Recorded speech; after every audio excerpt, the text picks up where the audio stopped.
Hey guys, welcome back to another episode of the Cowgirl Closet Podcast. Once again, I'm your host, Addie Ford.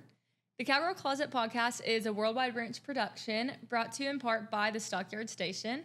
Make your next stop a Texas original. Explore the family-friendly shops in the Stockyard Station. Before we get into this week's episode, I want to say a huge thank you to A.B. Lino, a custom clothing boutique in downtown Fort Worth that helps everyone wear their story. And of course, this podcast wouldn't be possible without 95.9 The Ranch, the sound of Texas. And now it's time for my favorite trends of the week and my favorite finds of this week. So starting off strong, this is a really cute baby blue outfit that looks like it was worn to a festival.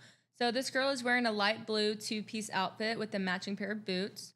I love the boots and I love the outfit. She's wearing a sleeveless light blue corset style top with a deep V neckline, lace-up detailing in the front, and thin straps. This top has a slightly shiny satin-like fabric. I think it's satin. She's wearing a short light blue mini skirt that matches the top with a subtle flare and white lace trim along the bottom hem. She's wearing knee-high cowboy boots in light blue with white embroidered patterns. I'm obsessed with her boots. They're so cute. She's carrying a beige crossbody bag, wearing a gold bracelet, a necklace, and has a festival wristband on her wrist. So that's kind of why I said through the picture, too, it looks like she's at a festival. So overall, the outfit has a Western festival style with a soft feminine twist thanks to the light blue and lace details. I do like this outfit a lot. I think she was trying really hard to make it a Western outfit, which this just proves that you can put on anything and style it however you want to, and it could be country if you want it to. So I love it. Moving on to the second outfit. This girl is wearing a classic casual Western-inspired outfit. She's wearing a wide-brimmed cream cowboy hat. Definitely threw the whole entire outfit together. Love it. She's wearing a cream button-up shirt with puff sleeves, giving it a slightly dressy and stylish touch. She's wearing light blue denim cutoff shorts, or just like, blue jean shorts, with frayed hems. She's wearing knee-high cowboy boots and a soft blue-gray color with stitched patterns, like every single boot you see. For her accessories, she's wearing a large turquoise statement necklace with chunky stones. Obsessed with all turquoise jewelry that, if you're trying to make something Western looking, I love it so much. A small brown leather shoulder bag with tooled patterns, and she's holding a can and a Coors beer koozie. Can't go wrong with that. All right, so for this third outfit, I picked this one because I like it in ways and I also don't like it in ways. I have used to style like Western outfits with like a racer jacket and throw a pair of boots on. I think it really gives it that punchy, edgy Western feel. But with this specific outfit, I do not like the long jorts. I will never wear those. My best friend does. She looks absolutely amazing, but I don't like it, and I don't like it with the cowboy boots either. But starting off strong, this girl is wearing a casual Western-style outfit with a sporty twist. Like I said, love it. She's wearing a light beige cowboy hat. She's wearing a black varsity-style jacket with cream trim on the collar, cuffs, and hem. It has a letter patch on the left chest and cream piping details. Underneath, she has just a white top that's barely peeking out. So here come the jorts. She's wearing those long jorts. I can't do it. At least just not with this outfit. They're not bad, but I would not wear them. And then with that, she's just wearing tall black cowboy boots with decorative stitching. So I do like where she was going with this outfit. I just technically don't see myself wearing it. But yeah, it also kind of looks like she's at a festival or something. So I like where she was going, but yeah. If you want me to go over or feature any of your outfits on this podcast, or if you just want a place to go with a good Western women community that love Western fashion and all the things, make sure to go check out our Reddit, r/the Cowgirl Closet Podcast, to really join that Western woman community. So now it's time for us to sit down with the Kylie Frey. I'm so excited to get to know her and talk with her. She is a woman of all things, and yeah, I'm super excited. Kylie, welcome to the Cowgirl Closet Podcast. Thank you for having me. Yeah, Thank absolutely. you. So I know that you just got to Fort Worth today, right? I did, yes. Have you been able to go to any Fort Worth favorites or anything? No, running fashionably late. So I came from my aunt and uncle's ranch in Hyco. So I played at Green Hall on Sunday. Yes, it was hot as hell, but I bet. it was great. And so spent a day at the ranch yesterday. Did a little shopping in Hyco. As you should. Yes. And then just headed over here this morning. Awesome. Are you doing anything after this? I am. So I put out a song called My John Wayne, and I got connected with his John Wayne's first granddaughter. That's so awesome. Yeah, and she sent me like a bunch of merch and stuff for my baby and for me and fiance and all that. But we're gonna go to the John Wayne Museum after this, That's and so fun. I know I've never been. And then like do another little interview. So and then. Well, good luck with that interview. Thank you. Hopefully this one's the best one though. I think it will. I think it will be. Yeah. Okay, so you're not just a country singer. You're a rodeo queen. Or were? Ex-rodeo queen. Okay, so here you are an ex-rodeo queen. You're a songwriter and, like you said, a mama. Yeah. That's so exciting. How do those worlds meet in your everyday life? Woof. So, I will say, the whole, like, the rodeo world is, like, really, it runs deep, like, in my family. Once I went full-time into playing music, that's also a full-time job. And so my dad is here with me. He couldn't get rid of the horses fast enough. That's him coughing in the background, by the way. But so my family still rodeos. I'm very so much involved with just different things. But I kind of just went like full-time into music like 10 years ago and hadn't looked back. My baby came along. He was the best surprise ever. And you said he's 11? 11 months old. So exciting. Yeah, I'm planning a first birthday party. By Thank you. So, it's one of those things where we just take it day by day. Yeah, and, there is a world where all of those blend together and we're just finding our groove. Yeah. So, I read that you come from a third generational rodeo family. Is that right? Yes. Okay, awesome. So, what's one of your favorite like rodeo memories growing up? Ooh, okay. Let me think about this. I don't know. We had so many. I'll I'll tell a story about my dad and embarrass him since he's over there. But so we had this motorhome that we rodeoed in, and there was a bay.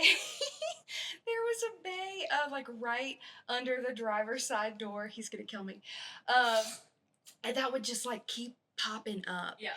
And so we were headed to nationals. We were just driving across the country, and he got so fed up with this door just popping open and having to pull over and close it that he had a broom, and he would get my mom. Oh, gosh. Yes, he would get my mom to hold the wheel, and he would take the broom and he would close the bay door and then keep driving. Awesome. I bet he's laughing over there. I can't see him. Yeah, it was great. Awesome. It was great. Yeah.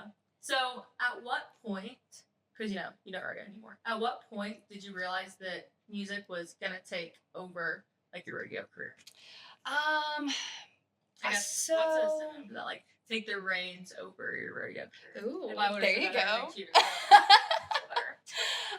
So when I started writing songs, that was really when like my heart switched up on me. You know, like I thought I would college rodeo and I don't know, just kind of. Did you go to college? One semester. One semester. Better than 5 years, honestly. Well, I was going for a general studies degree. My dad actually convinced me to quit college, and my mom took a little bit more convincing. But, it was just like I knew I wanted to be a songwriter. I think I started writing when I was like 15 or something like that. And so... yeah, when I started writing songs, that's when... That's really young to, like, kind of start writing songs. Well, I lived in the era of Taylor Swift. Okay, so you're a Swiftie. Well, not necessarily now, but, like, me either. Back I love then... old Taylor, but sorry, I don't want to get canceled for this. I'm not a Swiftie now. Like, I don't consider myself to be either. Like, we were just talking about her marketing this morning and how brilliant it is. It's so brilliant. But, like, I have not been to an era show or anything like that. I kind of refuse to. So, well, but I there do you love go. old country Taylor. So you're an outlaw. Yes. You're an outlaw. Yeah, exactly. But, like, you know, like, when we were young, like, she was it. And she was like, what, 15 or 16? Halloween all the time. Really? Yeah. Yeah. Yeah, so I don't know. It was just kind of like, okay, well, why not? And, you know, the songs were terrible, but at least it was fun. Yeah. So, do you think the rodeo life prepared you for the music industry? Absolutely. Yes. Just like the hard work and dedication that it takes. You know, it's unlike any other sport. You don't have a team. Yeah. And if you want to do it, it's all on you. Yeah. You know, and so you had to, you know, feed the horses, clean the stalls. My dad's probably laughing because a lot of times he was the one doing that. Yeah. But you know, it was like, as far as like getting out there and practicing and having the vision in your mind of how you want the run to go, like, that's all on you. So were you a barrel racer? I was a horrible barrel racer. I was really bad at barrel racing. So what all did you do in rodeo? So I tied goats and I roped calves. Oh, okay. Were you a team roper or no? Okay, that's another story. So I'm just going to dog on my dad today. So I wanted to team rope so bad. So bad. I thought it was so cool. I loved the team aspect. Cool. It's so cool. Yeah. And I naturally threw like a flat loop anyway when I was roping calves. Yeah. And so I actually know what that means. You know what that means? I do. Go ahead. Oh. Like, explain it? Wait, no, I just was impressed that you knew what that meant. Oh, yeah, well, I kind of like talked to a team roper for a while and like stepping into like the rodeo lifestyle. Yeah. I knew nothing, and so then he had to teach me. He had to teach you. I can rope a dummy. Can you rope a dummy? I can rope a dummy. Well, so can we cuss on here? I don't even know. Absolutely. Well, we'll have to rope a dummy sometime. You'll have to. And can we drink a beer? Margarita. Down. Okay. Perfect. And we can drink beer. I'm really not a beer fan. It just, you know, in that scene. For sure. It feels a little natural. We'll go tequila. Tequila, okay. For sure. Sounds great. Yes. Absolutely. So yeah, I wanted to team rope, and I got really good. I threw a great head loop, and I like practiced on the helomatic. Yep. Everything was going good, and like the next step was to, you know, rope a steer out of the box. And my dad said, "Not no, but hell no," and you're going to go much further in life with a guitar in your hand than a rope, and we're not doing this. So not even as like some like funsies. No, not I even. Guess it's kind of not even. So it is like you can lose a finger pretty quickly. And I'm not the most athletic. And you look really athletic. Oh, thanks. I'm really not.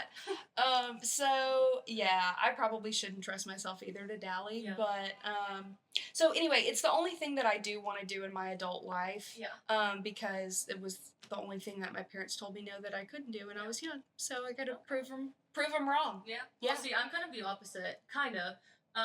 Growing up, my dad wanted me to, barrel race and stuff, but I just was never into that. Really? And then once I got older, you know, I had a bunch of friends in the, like, rodeo industry, and I'm like, this is so cool. So I texted my dad one day, and I was like, why did you not, like, put me in this? And he was like, Addie, I tried. You didn't want to. Yeah, you can't really force it. I'm now because put me on a horse. No, my fault. See, my parents did not want us to rodeo. Yeah. And, of course, me and my sister were like, we want horses. And, like, how do you say no to that? Yeah, so, exactly. Yeah. All right, so from singing the anthem at rodeos to the Opry stage, what's been your most pinch me moment so far? Probably singing the anthem for the NFR the first time. Yeah, and it was here in Arlington in 2020. How many years? Yeah, I was gonna say 2020 was whenever it was here, right? Yep, 2020. That was my first year to sing an anthem. I think COVID like kind of worked in my favor. Yeah, absolutely. Yeah, because I tried for years, and it just seemed like it would never happen. And then a buddy of mine called. I was somewhere in Kansas. I think I was in Dodge City at a hotel, and he was like, "Hey, do you want to sing an anthem for the NFR? It's happening. It's in Arlington." I would have shit my bricks. Better to say, like, that is so scary. Yes, but so exciting too. Yeah, it was like lifelong dream. Yeah, you know, because like I sang the anthem at rodeos from when you know, probably like 5 years old. Yeah. And so yeah. That's awesome. That's so exciting. I think that was my biggest pinch me moment. Okay, awesome. You just hit your 11th number one on Texas radio last week with My John Wayne, like you mentioned earlier. That's super exciting. What does this milestone mean to you? You know, it really is an honor. Like, so obviously I grew up rodeoing, as we've been talking about, and I'm from Louisiana. I'm from what part? Opelousas. Okay. Pause. I lived in Louisiana Did you really? last summer for an internship, and no way. Never in my life did, and it was in New Orleans too, but never in my life did I think I was going to fall in love with Louisiana, and I really did. Really? Yes, I loved it. And I was only there for a couple months, but I mean, I lived like right on the corner of like Canal and Bourbon Street. Did you? What? Super dangerous, but wow. I carried everywhere I went, so it was fun. But I really loved it. I don't know if it was just because, you know, I was young and living in a new state and city for the first time. But cool. It was so fun, yeah. Yeah, every time anyone brings up Louisiana, they bring up New Orleans, and I really haven't spent a ton of time in New Orleans. But it's so beautiful, and the culture. Yeah. Louisiana's so awesome. Like, you'll go like 10 miles down the road and the accent will change, and like somebody 100%. Has a completely different way to make a gumbo than like the next town over. I noticed that. I really did. Yes. So awesome. I do love that. Yeah. Oh, that's so cool. Yeah. I can't believe I didn't mention that to you earlier. Yeah. Well, I don't think I even. Everyone assumes that I'm from Texas. I knew that you were. You saw it? Okay. Yeah, I stalked you. Everyone. Oh, I stalked you too. It's fine. Really? I'm flattered. Everyone assumes that I am from Texas because I've like, you know, like planted my flag here so deep. But, you know, I like just driving down the road. I had a goat tying coach. Her name's Stacy. What up, Stacy? What up, Stacy?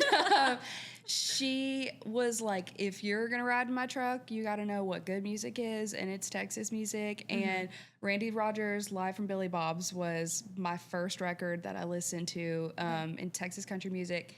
And then we just kind of kept going from there, Ragweed and Bowen and Fowler and all of that. And you know, it was just kind of like a natural progression just to come over here and just, I don't know, give my shot at Texas country music. And I think you're doing great, obviously. Thank you. It was like kind of a happy accident. And so anyway, it was like kind of a tough, not kind of, like really a tough scene to break into. I'm like over 10 years trying to like, you know, make a name for myself in this scene, and I'm still working on that.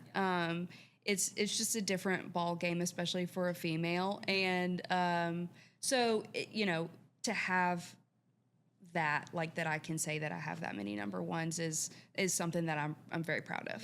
Yeah. So you have 11 number one singles, right? Okay, so which one means the most to you and why? Ooh, okay. Let's see. Probably Horses in Heaven.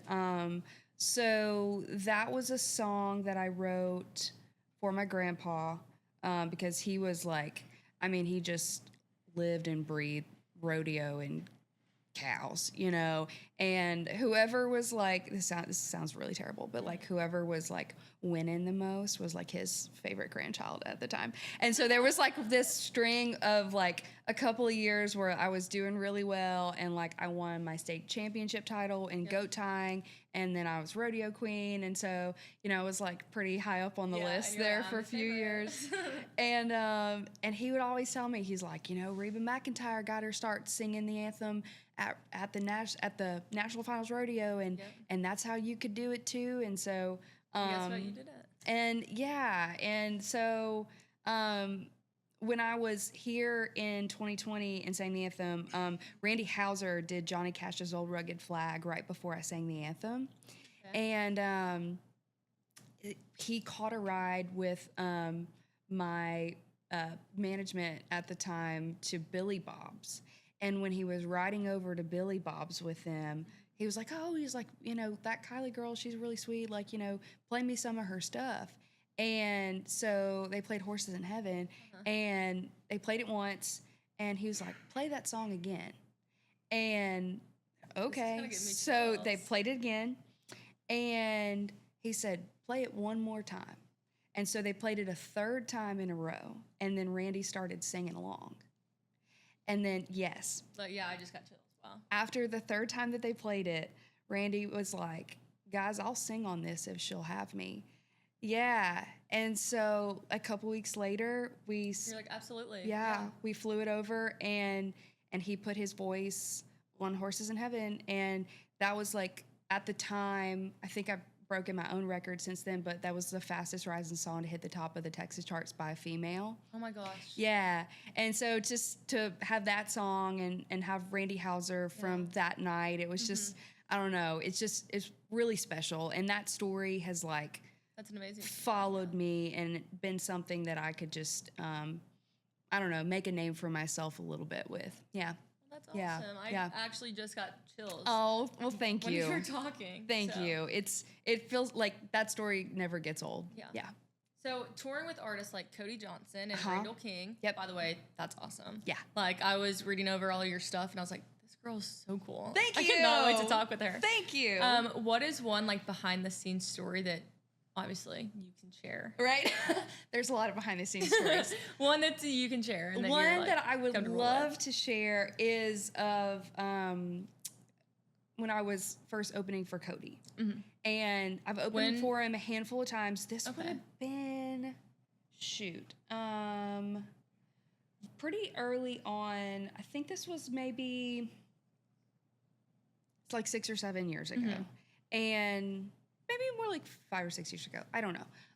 But anyway, it was my first dates to open for him. I was the first female to ever open for him. That's incredible. I did not know that. Pretty cool, huh? Yeah. I forget about that sometimes. But like his manager, Howie, was laughing when we got there at the first gig because he was like, guys, I don't have a dressing room for y'all. We've never had a female open before. And I did not even think to like, to have a separate dressing room. Men don't think like that. Exactly. Bless him. Yeah, bless him. And so I was like, it's all good. I'm just happy to be here. I'll change in the truck, you know? Yeah. So I'm sure you're like used to that too. Like, heck. Exactly. Yeah. And so we were going to play like the alley at Baylor. It wasn't McLean Stadium, but it was like it wasn't the big stadium, but it was, I don't know. I'm trying to think. We're supposed to play outside. I drive through there all the time, but I don't even think I've ever been. Like something alley. Anyway. It's probably where like their tailgates are and stuff. Yes, exactly. So it's supposed to be outside. Well, then weather's coming in that day. Oh gosh. Yeah. And so Stress. it moves to the convention center, I think, in Waco. Okay. And so show's still happening. Well, something got messed up on the marketing. I heard your little Louisiana accent. Oh gosh. Give me a few tequilas, it'll really come out. Something got messed up with the times when they started advertising it with the convention center, and I was supposed to start like say at like 7:00, and they advertised that the doors opened at like 7:30, and so I was basically gonna play to no one. Yeah. And Cody pushed the show back. He For cut. you? Yes. He cut more chills. Like, I know. Look. Oh my gosh. Class act. He cut his set down. He was like out there during sound check. Like I had my own lighting rig. Like every part of the show, you could tell like he had his hand on and he cared about. That is so sweet. Yes. And it is one of those things where it's like just to see him doing what he's doing now, just to see someone that deserves it like that is just, it's really, really cool. Yeah. Oh, that's so awesome. Yeah. I love Cody Johnson. I do My too. dad is like obsessed with him because he has a song, I think it's a Christmas song, and it's like his kids are playing with it. Or playing with them, you know what I'm talking about? Oh, is it what he played on the Opry this past I think so. year? I don't really remember. I haven't watched it in a while, but my dad watches it all the time, and he like tears up over it. And he's There's like, a this man Christmas is just so special. good. Yes, there's a that's what Christmas it is. special, and he tells a story about how he and Brandy were like running out of money, and I'm gonna cry thinking about it, but it's incredible. Yeah. So that, and then my first ever concert that I went to for Cody Johnson, I remember I'd been to a lot of concerts. I'm a big concert girl. I love them. I love to dress up and it's an excuse. Dress up, whatever. And I was so excited to go to Cody Johnson. And it was in Lubbock, and I was in high school, so my mom took me and my best friend. Yeah. And so I'm like, oh my gosh, like I'm in a college town, my college town that I was gonna go to, whatever. And I just remember he prayed before the show to everybody, and I was like, really? What a man. And then in the middle of the show too, he stopped, and I think he like prayed over, like did a shout out for like everyone who was in like the police department or like the military, all those things. And I was like, this is just, you don't see this all the time. Yeah. So yeah, that was really cool. I was like, I'm wow, going to this tell is you a a great story one. off camera anyway. Okay. But another thing when I was on those shows, like there were both shows, there was a fight that broke out. And he'll probably stop it. And he stopped the show. He did like that to his band, like just like a swift move. Yes. And the whole band like stopped on a dime. And he was like, guys, we got to get this person out. Like there's no room for this. Yes. Awesome. And then he did like this, and like the whole band picked up right where they stopped. That's insane. It was incredible. I wonder if they practice like that kind of stuff. They probably do. Maybe. I don't know. I don't know if stuff like happens like that all the time and they're just used to it. But have you ever had a fight break out at like a show that you're playing? Okay, so there was one show. I was opening for Randall. I was pregnant. It was last year, and there was a fight like right in front of the stage. Oh gosh. And it made me so nervous. But like, so my fiance plays guitar in my band, and it happened like right in front of him, and he saw it all go down. So he was the one that was like literally playing and also like signaling to security like, get them out. Come get this guy. Dang. Yeah. I think he was like roughing up a woman or something like that. Oh, and heavens. It was just like, Those are the worst. Anyway, fun stuff. Yeah. So let's talk about your song, My John Wayne. Okay. Where did this inspiration come from? Okay, so I did not write this song. Okay. So this was one of those songs. Most of the stuff that I put out, I have written. Yeah. But this was one of those that I was lucky enough to hear and requested to cut this song. Yeah. And they said yes, thankfully. It was written by Chris Stapleton and Jesse Alexander and Ashley Monroe. And apparently, like, it was sort of written for Chris's dad. And when I went to cut this past project, I had just lost my manager, Irv Woolsey. And I did not know that. So Irv managed George Strait his whole career. Okay. And, like, we wouldn't have George if it wasn't for Irv. And so, but the one thing that we kept saying about Irv around the time of his passing was that, like, nobody could believe that he actually died. Like, we all just kept saying he was so John Wayne. Yeah. And that was you gotta stop giving me chills. Sorry. By the way, I'm so sorry for your loss. Like, that's so sad. Thank you. I just keep getting chills. Thank you. I got to hang out with his brother at Green Hall the other day. That was pretty cool. But so that was just the one thing that everybody kept saying. Yeah. And I said it too. And so it was like 2 weeks later, and I work with Trent Wellman, who also produces Cody, and he sent me over some songs, a Dropbox of songs that Cody did not cut that were pitched to him that he thought would maybe be suited for me. And My John Wayne was in that batch of songs. And from like the moment I heard like the end of that chorus and that hook hit, I was like, I gotta cut this. Yep. And then I was like, okay, well, it's Stapleton singing the demo. So I would love anything that Stapleton sings. So do I just love this because of Stapleton? Like, I know I connect to this because of Irv, but no, the more that I listen to it and then I would sing it, you know, just by myself with a guitar, I'm like, no, this is one that I have to put out into the world. And so, That's awesome. So that's how that song came to be. Okay, well, that's a great story. Thank you. I, again, didn't know that. I could ask questions like this all day, but so let's talk about your latest single, Always Flowers, that just dropped on August 1st. That's what it says here.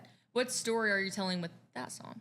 Okay, so that song, I was kind of like in a season of like self-help books and therapy and like, you know, why can I not get my shit together? Yeah. You know, and it was just, I was so hard on myself. Than mine, so. Well, we're gonna have a therapy session. We need it. We're gonna have a therapy. We're gonna rope a dummy, drink some tequila. We're gonna figure out our lives. It's gonna be great. We'll report back. So down.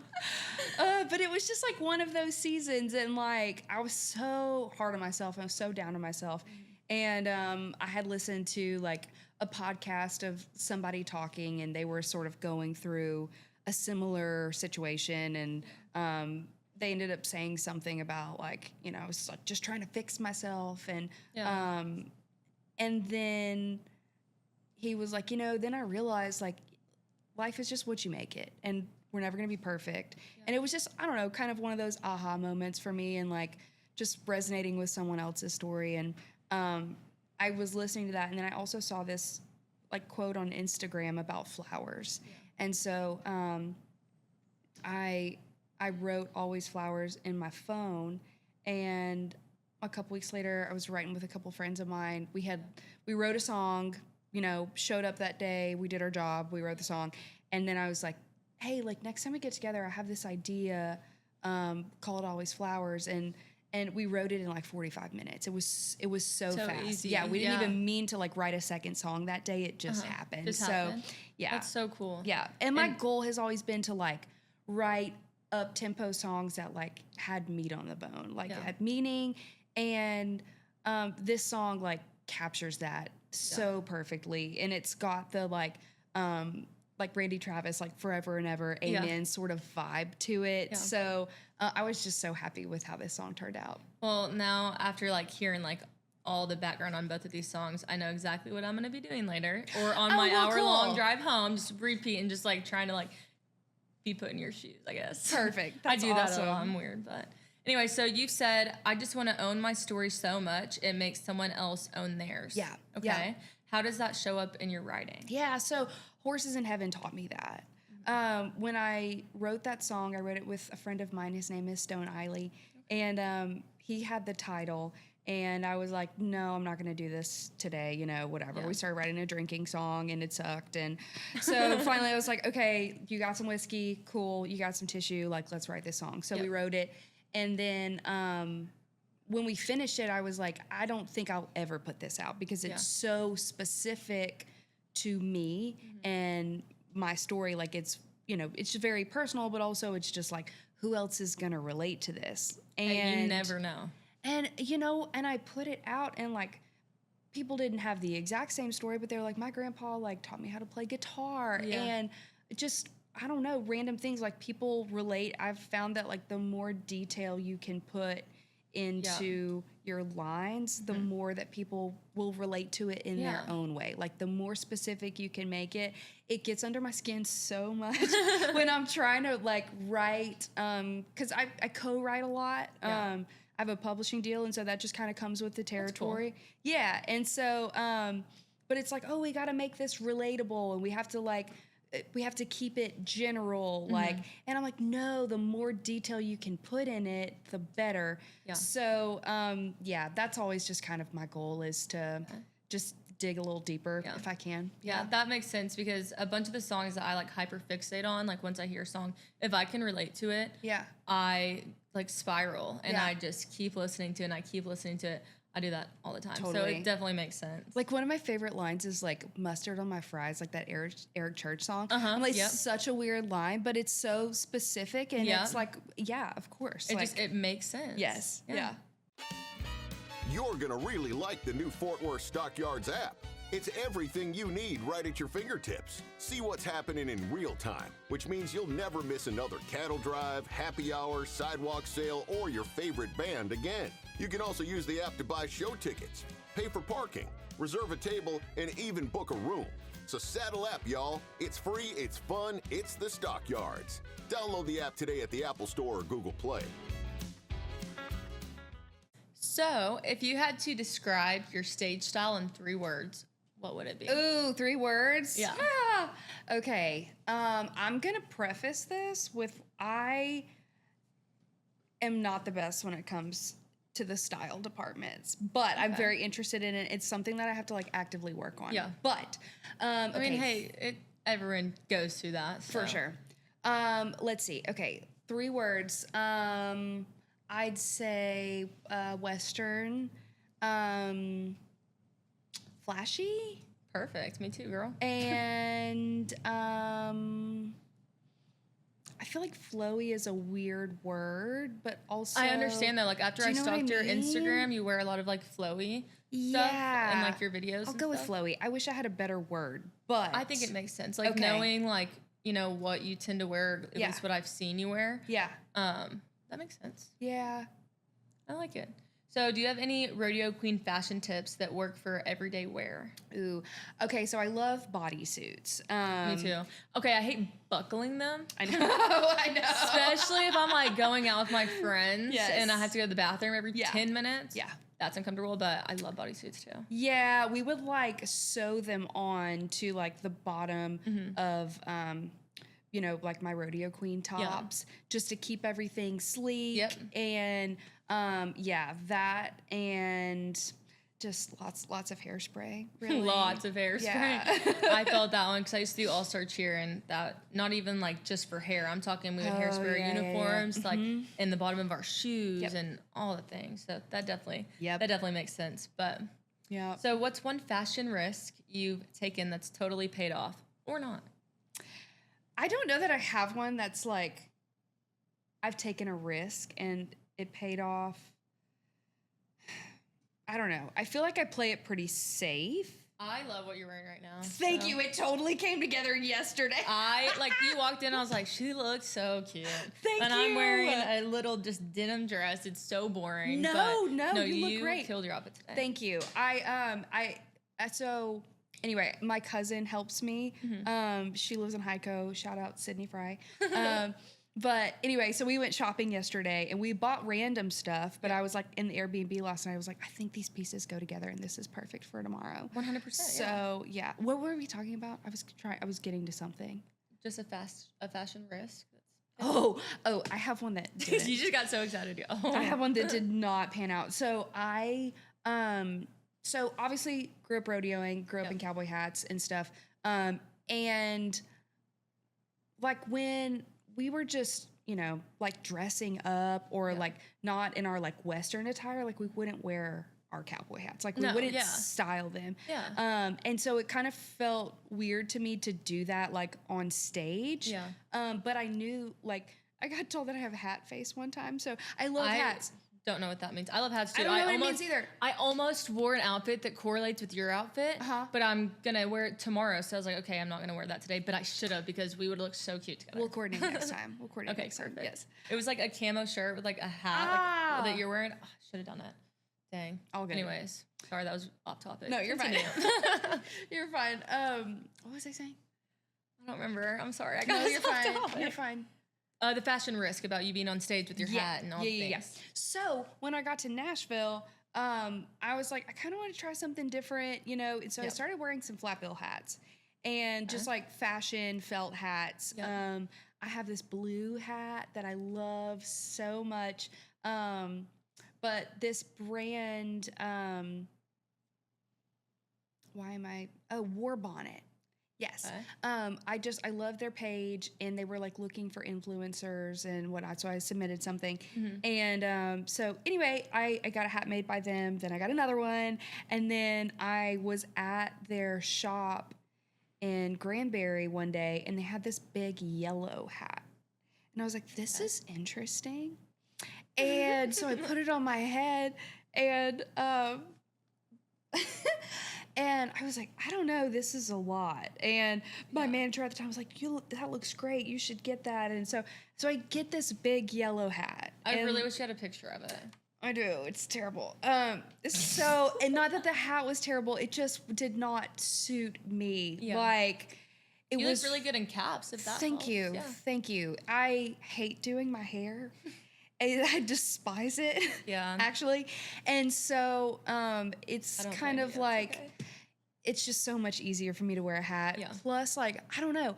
I feel like when I put ball caps, it's like, okay, cool. Like, we're going out, we're doing something. But, like, if I put a felt hat on, doesn't matter if it's, like, a flat bill or cowboy hat. It's just, like, the game face comes on. It's like, I could be having the worst day. I don't want to play a show right now. We've traveled so many miles. Like, Joe, my fiance, has told me this before. He's like, you will just be, like, run down. And I'm just like, how is she going to play the show? And he's like, you put that hat on, and it's just like... Game face, baby. Yeah. Okay. It's almost like a superpower. It's like, you know, just putting a cape on. And so, I don't know. I'm just a big hat person.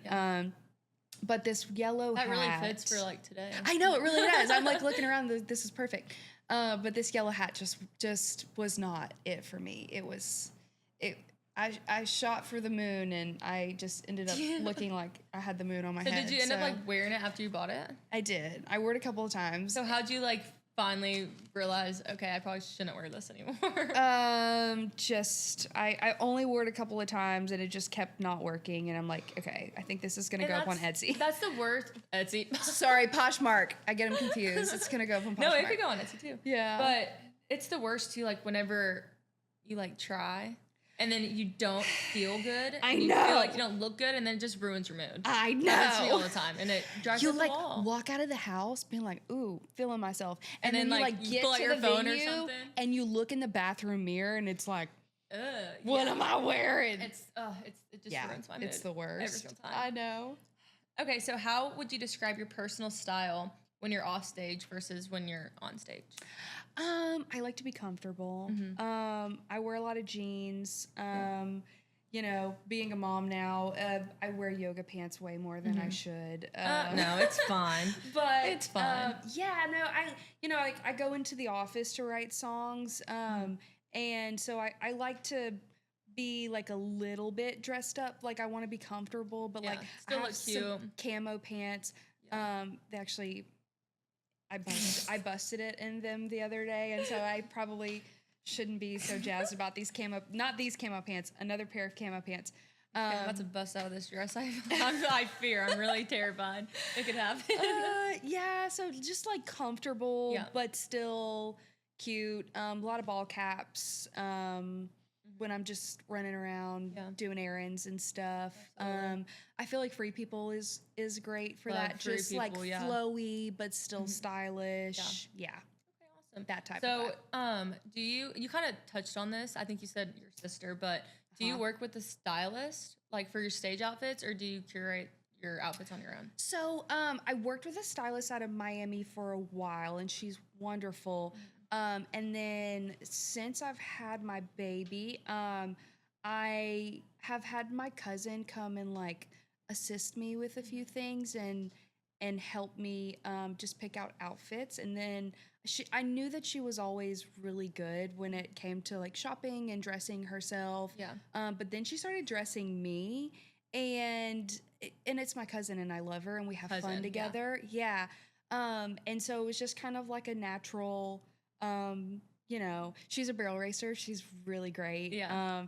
And so she's got her own dreams and stuff. But when I can snag her, like she's come the last couple of times when I played the Opry, and just kind of helped me dress for a few big events. So fun. Yeah, I am sort of like, I guess like in a little bit of a transition phase, because I'm like trying to figure out the bod like post baby. Yeah. It's very different. My best friend just had a baby. Her 2 month was like last week actually, but her body has changed so much already. Yes. But so I kind of get it. I don't get it, but I can try to get it. Yeah. It's just kind of something like I was always like the chunky one growing up, and so like I was. And so you know, there's some of that, but like I don't know, it's fun to like express yourself through clothing, and I do have a hard time sometimes because I feel like I overthink it. Oh, I always do. It's okay. No, it happens. I almost didn't wear this today, but I was like, can't change. I have no time, and I know if I do, it's going to add 30 more minutes. Yeah. Because I can't decide on things. Yeah. So I've kind of put it in my mind that I was just going to throw this on and walk out the door. So that's like having a baby has like kind of really chilled me out in that way, because I'm like, okay, well, I'm not where I want to be in my body, and that's okay. Like, I just made a human, and that's you need awesome. to be confident too about it, because what you just did is so incredible. Yeah. And the human body, the female body, is going to work itself out regardless. Yeah. So it's like whatever fits, whatever you feel good in right now is what I roll with. I think you look absolutely great. Thank you. I noticed that whenever you walked in, I was like, Thank she's you. so cute. Yeah, you're welcome. Thank you. So what's your go-to travel outfit for between shows? So like I have a couple of just like sweatpant, like pullover, like set type things. I kind of figured that's what you were gonna say. Yeah, I like matching sets. Or like a Free People like jumpsuit, or like the knockoff version from Amazon. I have like 7 of those. Yes, I'm pretty sure. yes. The comfy but still kind of cute at the same time. I used to be really good about like, okay, I'm gonna be in the airport, like you never know who you're gonna see. Like there will be like, I guess especially with you, like you really never, like a fan you can come never running up and you're like, know. crap. Well, I'm more of like, okay, well, if I run into like a record executive or something in the airport that I've bumped into before and maybe they would recognize me, I want to like, I want to look like I'm already have the place on their roster that I want, Exactly. And so there's like that pressure, but then also like the mom thing comes in here lately, and it's like, if I can get out the door without spit up on my shirt, I'm doing good. You're doing great. Yeah. Absolutely. Yeah. Absolutely. So do you have any favorite Western brands or designers that you swear by? Okay, so Rock and Roll Denim has sponsored me for a long time, and they have some really great stuff. Like I said, I love Free People. Who else? I'm a big Lucchese boot girl. I'm not wearing Lucchese's today. I'm wearing Freebirds. Okay. I recently got into the Freebird game, and I'm kind of addicted. Yeah. Who else do I like? So I got to work with Double D Ranch. Oh my gosh, recently. really? Yes. That's awesome. Yes. Oh my gosh. So I've been a fan of theirs, of the brand for since I was a kid. Yeah. And I own like a couple of like vintage pieces of theirs. Okay. But I've never like bought anything new or anything like that. Of course, I've gone in and looked and tried. Yeah. But I had sort of an in with somebody who works for them every now and then. So I had like 2 events back to back. I sang the national anthem for the Kid Rock and Roll rodeo here. Okay. I think it was in Arlington.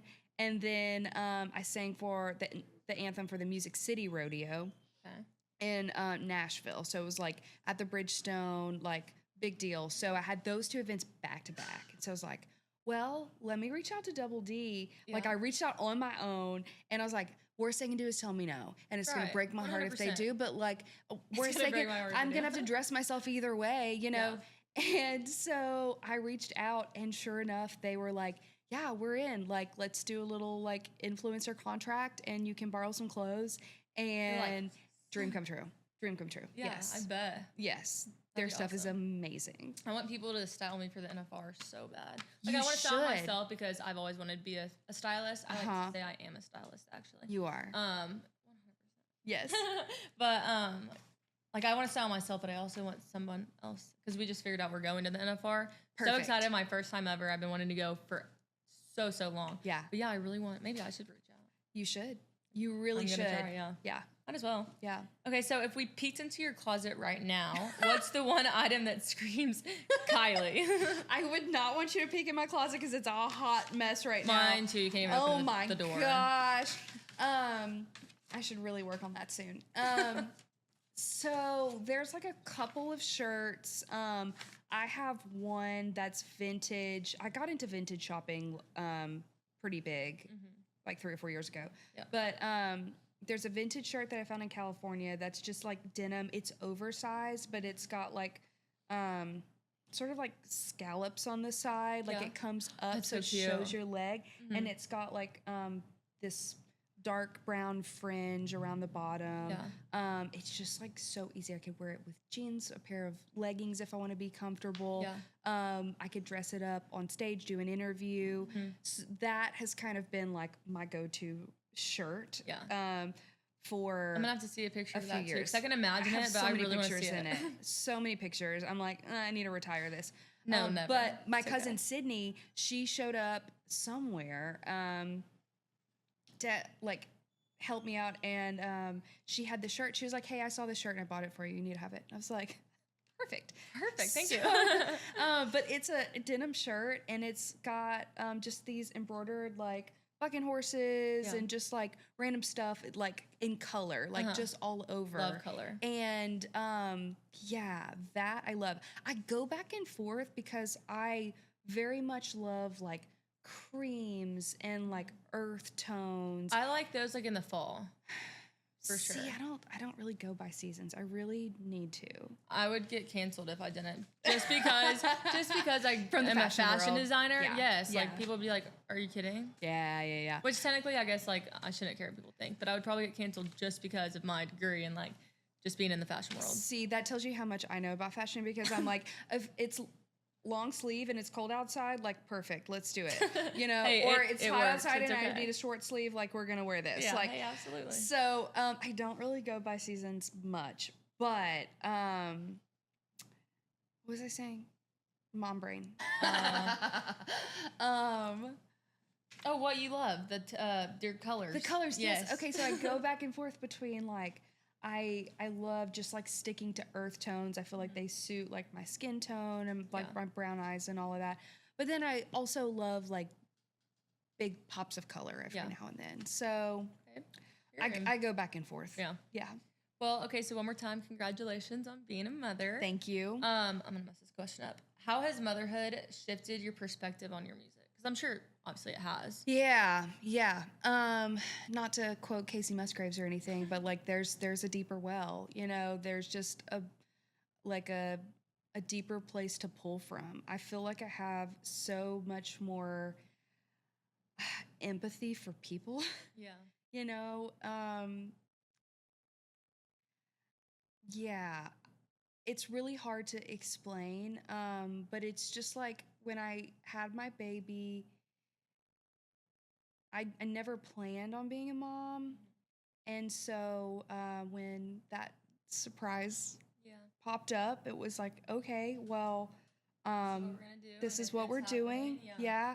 And if I need to not be an artist anymore, if I just, you know, whatever I need to do, that's what's going to happen. And so luckily, I have great family and a great fiance and a great team behind me that supports what I'm doing and also being a mom. But it's definitely shifted my perspective on songs and, you know, what type of messaging do I want to put out in the world? Like when my son is 30 years old, when he's my age, is he going to listen back to my songs and be like, "Oh gosh, Mom, what were you thinking?" You know? And Hey, but that's also a possibility, but yeah. It's also like every Instagram post that I make, I'm like, okay, will he ever see this one day? For sure. But so I don't know. It's shifted my perspective, and so it's also made me take myself a little less seriously, which I think is really good because it's like, okay, Kylie, the world does not revolve around you. Like, you know, you have a kid. Like, people understand if you can't show up dressed to the nines. Like, you show up and you be present. And but as far as like the songwriting is concerned, I don't know. I've found so much. It's sort of become like more of a safe haven now than ever. Yeah. Just because I don't have a whole lot of time to myself. And so I get that with writing songs. And yeah, I'm excited to get back in the studio because what I've written since him is definitely a whole other level of maturity that I've never experienced before, and it's not by choice, but it's just life. And so, Yeah, that's a whole lot of nothing, but you know, that's where I'm at with it. It's great. There's not really a point to wrap all of that up in, but it's just kind of, I don't know. It's just what it's happens, just where I'm too, at. and, Yeah. I mean, you're a mother now, so Yeah. it's bound to happen at some point. Yeah, perspective. It's given me tons of perspective. Yeah. So what do you hope your son learns from watching your career and like what you do? I want him to take away that whatever dream is on his heart, you know, like whatever God planted inside of him that he's supposed to do, that he can chase it as fearlessly as he wants to, you know, whether that's, you know, playing guitar and doing what mom and dad do. I'm sure he's gonna be musically inclined. Surely. I don't know if that's a good thing or a bad thing, but it runs in the family. So, you know, whether he wants to do that or play basketball or whatever he wants to do. Yeah, whatever he wants to do. We're gonna put him in like sports and stuff or rodeo. I think we'll just kind of have to feel it out. But it's definitely like given me a sense of drive. I've always been really driven when it's come to my career, but it's a different type of drive that I have now, in a way that like my time is precious, you know, because of him. And so I am a lot more picky about what I do now. But also like you know he can come rub dummies with us, right? For sure. Yes. And that's another thing is like, I take him with me most of the time. Like this is sort of a rare occasion, but I do take him with me. But I'm more determined than ever to like get my career to a place to where I can tour the country and I can show him what life looks like outside of his hometown. Yeah. Because, you know, I grew up on the road rodeo and his dad grew up on the road playing music. Both of our favorite memories growing up were not in our hometown.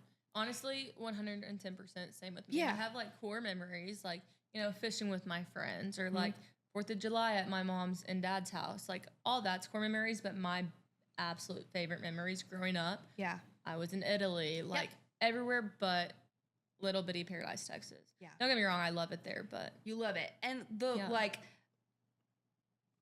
older I get, the more that I appreciate where I'm from. And I don't want to diss my hometown at all, but, you know, just getting outside of where you're from and everything that you've ever known, I don't know, just feel like as a kid, it did so much for me. It did so much for Joe. And so I just want him to be able to have that. So, you know what? I'm sure, you know, I'll be praying for you in your career. Thank you.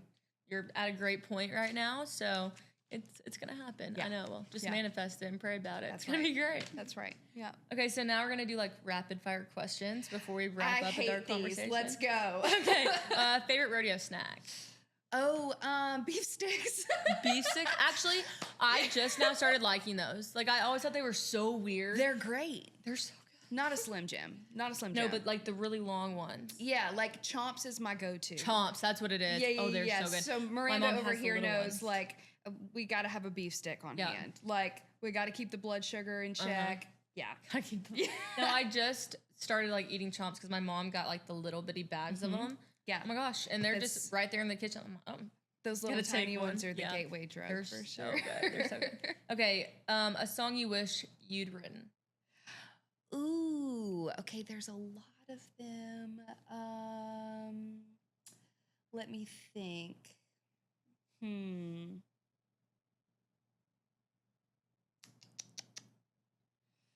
Oh man, there's so many.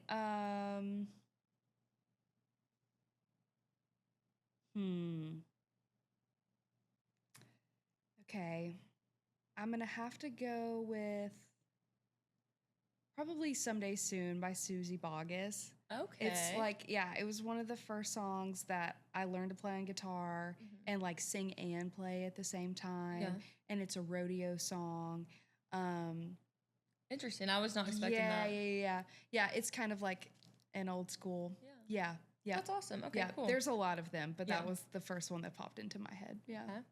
So boots or heels for a night out? Definitely boots. So I tried to do the stiletto challenge yesterday. Wait, the one where you're like sitting like this? Maybe we can That's do so it funny. together. I want to. I think I could do it. I'm Let's just almost do it in boots positive. and cheat. Huh? We'll just do it in boots and cheat. Yeah.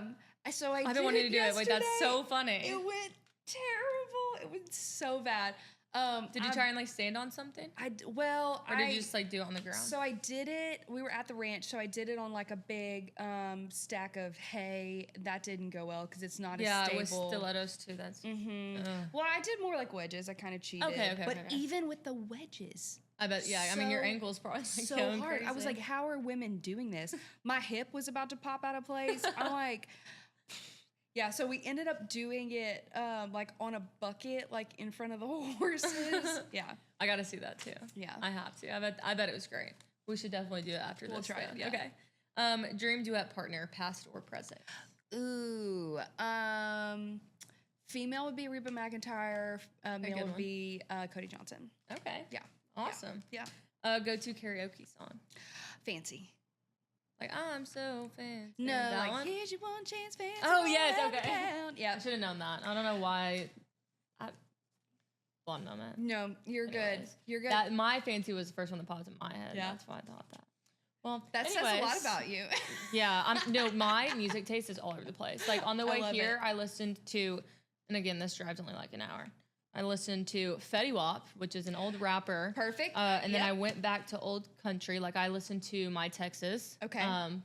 Accidentally listened to that one twice because sorry, Mom, I was on my phone a little bit. Oops. Sure. Justin Bieber, and then some more like rap, and then right back to Texas. Yeah. Like country music. I was all over the place. I love it. My music is everywhere. I love it. Except I don't really listen to rock music. Really? Yeah. I feel like you'll get into it at some point. I'm bound to. Do you work out at all? I do, but I have to listen to rap music. I do. I started F45. working out to rock music, which was like That's what very out a of bunch character of men for do. me. Yeah, like my brother does it. It's pretty empowering. Yeah. Yeah. Well, whenever I work out, I go to F45, so it's like a CrossFit class. Okay, so they have. So I don't music really. Yeah. Whenever I'm running, though, I listen Got to it. rap music. But yeah, they have like music playing for us. Yeah. So yeah. Yeah. I'm sure I'll get in.